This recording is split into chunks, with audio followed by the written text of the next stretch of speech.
Когда-то в Сибае функционировал детский сад «Мишутка» для детей с нарушением зрения. Со временем учреждение переехало и переквалифицировался в филиал реабилитации детей и подростков с ограниченными физическими возможностями. В 2007 году на базе детского сада «Теремок» появилась группа для детей с нарушением зрения. Сегодня здесь развиваются и поправляют свое здоровье 16 детей от 3 до 7 лет. Основной принцип, которого придерживаются воспитатели группы «Мотылек» – индивидуальный подход к каждому ребенку.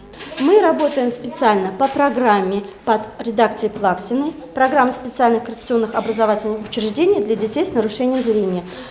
Основные разделы, которые являются, это развитие, конечно, зрительного восприятия, восприятие пространственной ориентировки, осязание мелкой моторики и, конечно, социально-бытовая ориентировка.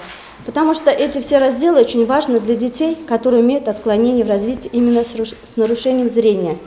Наши дети ничем не отличаются от своих сверстников, говорят воспитатели компенсирующей группы для детей с нарушением зрения. Они такие же активные, любят рисовать, петь и танцевать. Воспитанники принимают активное участие в мероприятиях, конкурсах и соревнованиях, занимают призовые места. Основное внимание уделяется и здоровью детей.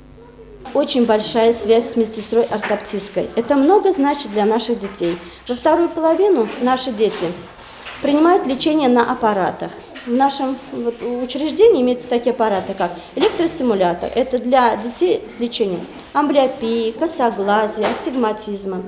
Также есть магнитостимулятор, имеется компьютерное лечение, где дети именно проходят лечение с дальнозоркостью, с косоглазием, потому что в нашей группе почти все дети имеют косоглазие, амблиопию, астигматизм.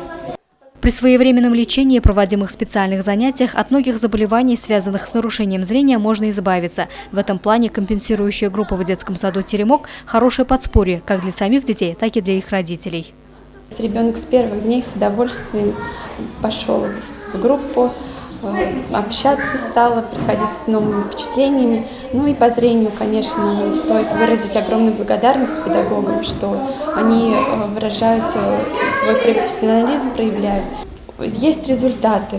Постоянное ношение очков за счет этого, за счет методики работы специалистов, педагогов. Большие результаты мы замечаем уже по ребенку, что у нас корректируется зрение, и даже приходя домой, ребенок говорит, что мама, я могу видеть без очков. У нас выпустилось 8 человек, 8 детей выпустилось. Мы до этого именно о своем ребенке, что я могу сказать, она изменилась, она более самостоятельная стала, не комплексует насчет очков, теперь перестала комплексовать. До этого мы ходили в другой садик, она категорически не хотела одевать их, капризничала, а сюда она с удовольствием ходит. Спасибо воспитателям. В детском саду «Теремок» есть еще одна группа для детей с задержкой психического развития. Здоровье подрастающего поколения – один из важных вопросов, требующих особого внимания со стороны взрослых. Ведь недаром говорят, самый лучший вклад – это вклад в детей. От того, насколько много любви и заботы получат дети, зависит, какими вырастут мальчишки и девчонки, какими они станут гражданами своей страны. Луиза Мустафина, Радмир Сингулов, Гульгина Раскельдина, телекомпания СТВ.